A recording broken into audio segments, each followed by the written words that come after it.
Assalamu alaikum, everyone, and welcome to Some Playlist. It's great to be here. You know, we're diving deep today, and it's into something really important. Absolutely. It's how we treat our parents, and this isn't just in Islam, right? Oh, not at all. This goes across cultures. It's huge EE. It is. It's a universal theme. And a big shout out to all our subscribers. You guys are amazing. Yeah, thank you for joining us. And of course, Farouk Ahmed, thank you for creating this awesome podcast.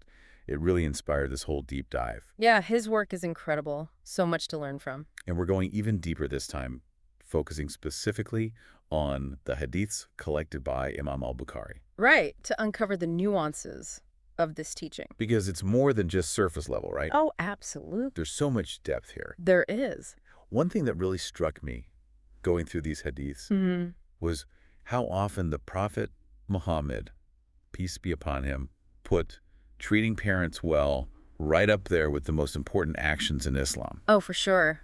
It's constantly emphasized. We're talking like right alongside prayer, even striving in the path of Allah. Huge, huge concepts. Right. So it makes you wonder, like, yeah, why was this city age a big deal? Why so much emphasis? Yeah, This makes you think. It's not just, you know, a casual be nice to your mom and dad kind of thing. Right. This is like core. This is hardcore Islam. It is. It's fundamental. Like one hadith that really stood out to me was where a guy asks the Prophet, peace be upon him, who deserves his best companionship? Okay.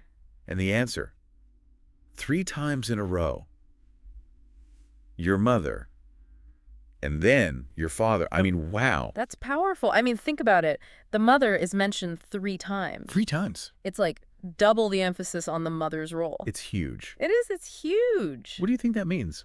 Well, I think it's acknowledging the debt we owe to our mothers, you know. Right. Pregnancy, childbirth, nurturing it creates a bond that's just profound. Yeah. It's recognizing that sacrifice. Absolutely. But it's not just about spending time with them. There's another hadith where a man wants to go fight in jihad. Oh, well. Which is a big deal in Islam. Absolutely. It's considered a high honor. Right. And the Prophet tells him, no, go take care of your parents instead.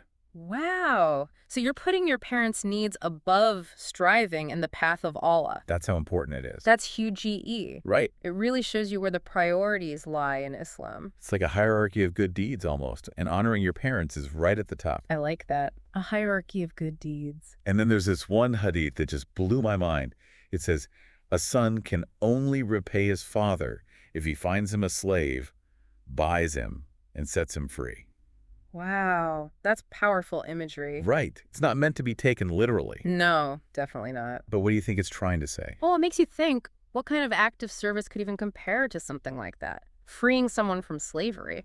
That's ultimate freedom. It's ultimate sacrifice, right? Exactly. It's trying to convey the immensity of the debt we owe to our parents. They gave us life, nurtured us, shaped who we are. And how do you ever truly repay that? You know, it's like an impossible debt in a way, but we're called to try. Exactly. Yeah. But the tone really shifts when we get to the hadiths about disobeying your parents. Oh, yeah, big time. There's no sugarcoating it. You know. No, not at all. The consequences are pretty intense. Very direct, yeah. Shame, entering the fire, prayers being blocked.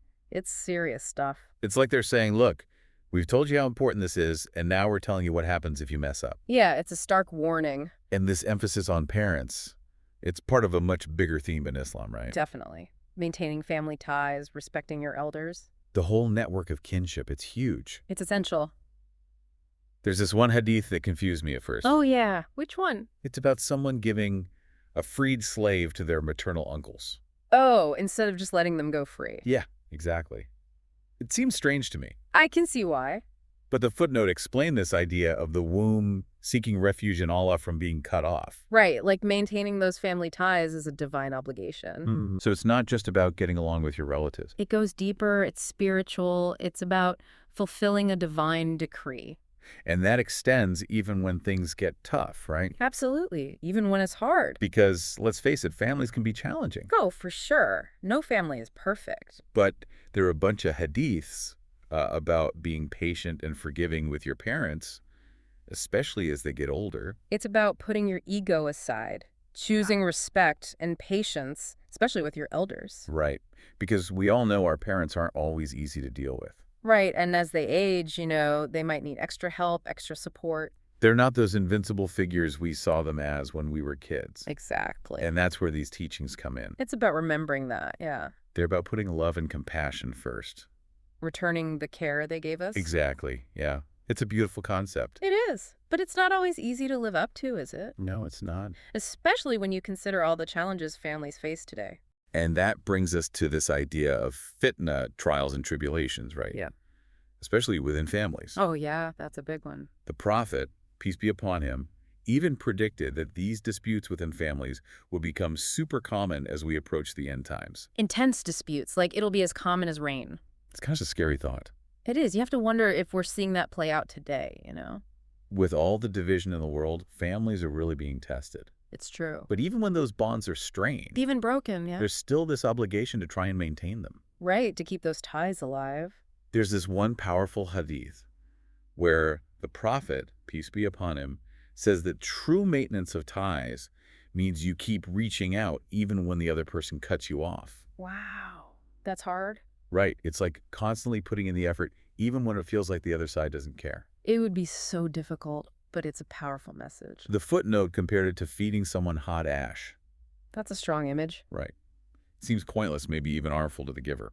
But in the end, it's the person refusing that connection who truly suffers. They're the ones missing out on that bond, on that love.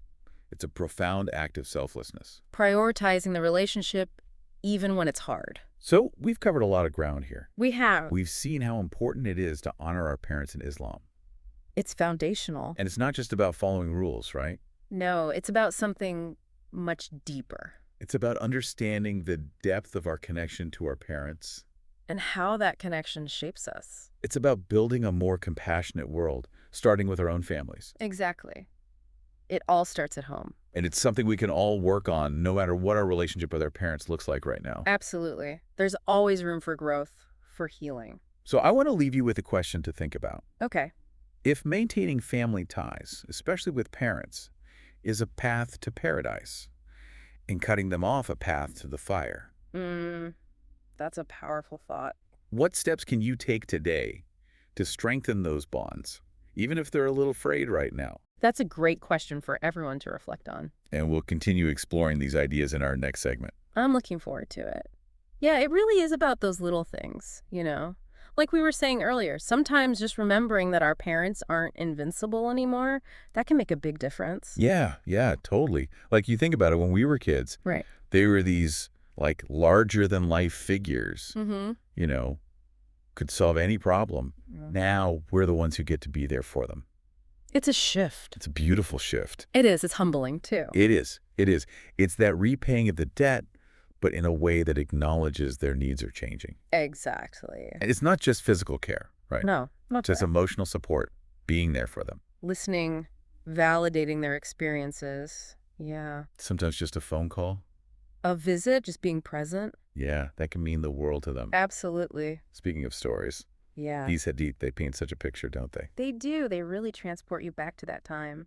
Like that one about freeing a slave, for example. Right. It makes so much more sense when you remember the context of slavery back then. Yeah, it was a harsh reality. So to compare repaying your parents to that, Right. it really elevates it, you know, to this incredible act. Ultimate sacrifice. But then it makes you think, Yeah. okay, Yeah. we can't exactly go buy someone's freedom anymore. Right. So what does that kind of sacrifice look like today? What's the modern equivalent? Yeah, what are those metaphorical acts of liberation? That's a good question. Maybe it's about freeing them from burdens, Worries, anxiety. giving them the space to just be themselves, To express their opinions. Yeah. To feel valued, respected. even if we don't always agree, Yeah, exactly. Yeah. Honoring their individuality. which can be tough, Mm-hmm. right?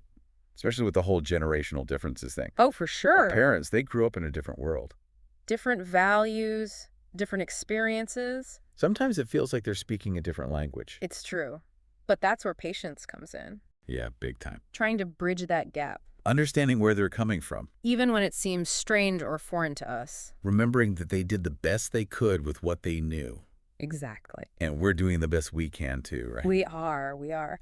And these hadiths, they give us a guide A framework. for right? navigating those challenges. Because it's not always easy. No, it's not. Families are complex. But there's beauty in that too, right? Oh, absolutely. It's like that saying, you can choose your friends, But you can't choose your family. Right.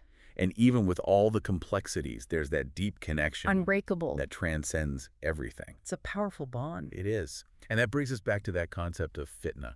Oh, yeah, the trials and tribulations. The things that can test even the strongest family bonds. It's almost like a warning, isn't it? The Prophet, peace be upon him, predicted that these disputes within families would become so common. As we approach the end times, yeah. Like a storm, you know, threatening to tear everything apart. And you can't help but wonder, are we seeing that storm brewing today? With all the division and discord, are families becoming another casualty? It's a scary thought. It is, it is. But these teachings remind us that even amidst all the chaos, we have a choice. We do. We can choose to perpetuate that cycle of conflict. Right. Or we can be the ones who build bridges. And fences. We can be the ones who embody those values. Patience, forgiveness, love. It's not about being naive. It's not about ignoring problems. Right. It's about approaching them with a different heart. With a heart that's grounded in faith, compassion. And remembering that even in situations where family members have cut us off. Yeah, where the relationship is really damaged. We still have the power to choose how we respond. That's powerful. We can choose to meet anger with kindness. Judgment with understanding. Rejection with open arms. It's not about condoning bad behavior. No. It's about choosing a higher path. It's about rising above. Embodying that hadith about feeding someone hot ash. Yeah. It's a powerful image. Right. It might seem pointless, even hurtful to us in the moment. Yeah, you're putting in all this effort and they're not even receptive. But it's them who are suffering the most. They're the ones missing out on that connection. Exactly, yeah. It's ultimately an act of love. It is. Not just for them, but for ourselves too. Because we've seen throughout all these hadiths, honoring our parents. It's not just a duty. Right. It's a path. A path to spiritual fulfillment. To inner peace. To building a better world. And in a world that often feels so fragmented, so disconnected. Yeah, where everyone's just looking out for themselves. That sense of belonging. We share heritage. That's more important than ever. It is. It's what grounds us, reminds us that we're not alone. That we're part of something bigger. A community, a family. It stretches back through time. And forward into the future. Wow. It's amazing how much we've uncovered. I know. It's really incredible. Like you said, it's not just rules. It's so much deeper than that. It's about understanding how these relationships, especially with our parents, they shape who we are. They really do. They lay the foundation. And not just us as individuals. Right, right. But as a whole community. As a society. It makes you think about that ripple effect, right? A ripple effect. Like you throw a pebble in a pond. Okay, yeah. And the effect, it spreads out so far beyond that initial point. I see what you're saying, yeah. And these teachings. Yeah. They're like those pebbles. And Imam al-Bukhari. Yeah. It's like he collected all these different pebbles, these different teachings to create this amazing guide for navigating. Relationships, especially with family. Especially with family. Yeah. It's like he knew.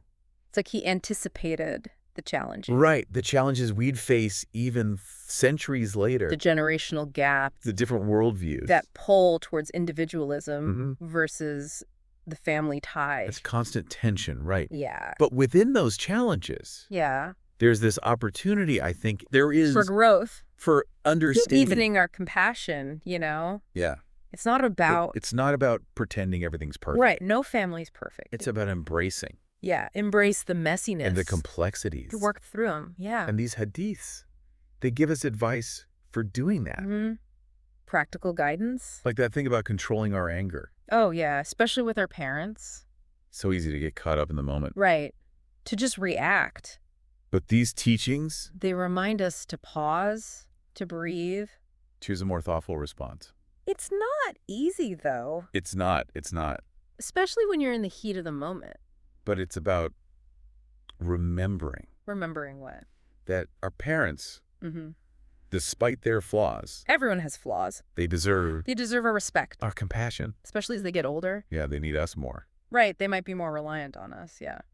It's our turn. To give back. To show them that love and care. That they gave to us. It's like coming full circle. It is. It's a beautiful cycle. Honoring those sacrifices they made. All those ways they shaped our lives. Right. Because they did so much for us. And even if they're not with us anymore. Yeah. If our parents have passed away. These teachings, they still matter. They do. Absolutely. It's not just about physical presence, is it? No. It's about carrying their legacy. inside us, in our hearts, speaking well of them, praying for their souls, upholding their values. continuing their good work. Yeah. It's all a way of Honoring them. of keeping that connection alive. Yeah. And even if things were difficult. If the relationship was strained, Oh, good. it's still possible To find peace within ourselves. Let go of the anger, the resentment. Focus on the good, yeah. the love that binds us. Because that love is always there, even if it's buried. And that connection, it goes beyond our immediate family, right? Right. It extends outwards. It's our extended family. Aunts, uncles, cousins. It's those who share our lineage. our history. It's like we're part of this. It's bigger than just us. It's a tapestry, Woven together by generations. of shared experiences. Joys and sorrow. And in a world that can feel so isolating, So focused on the individual. that sense of belonging, Of shared heritage. it's so important, I think. It's crucial. It's a reminder that we're not alone. That we're part of a community, a family. That stretches back in time. And forward into the future. It's a powerful thought. It is. It really is. So as we wrap this deep dive, I want to leave you with one final thought. I love those. If, as these hadiths teach us, Yeah. honoring our parents is a path to paradise, and cutting them off is a path to the fire, Powerful imagery. what choices can you make today Right now. to strengthen those bonds? Even if it's just a small step. What act of kindness What word of forgiveness that can you offer? to those who brought you into this world? Who raised you? Who shaped you? Because it's not just about duty. It's about love, compassion, It's about the sacredness of family. and the interconnectedness of our lives. Shukran for joining us. Thank you, everyone. May Allah grant us all strength and wisdom. To honor our parents Cherish our families. and build a world where love prevails.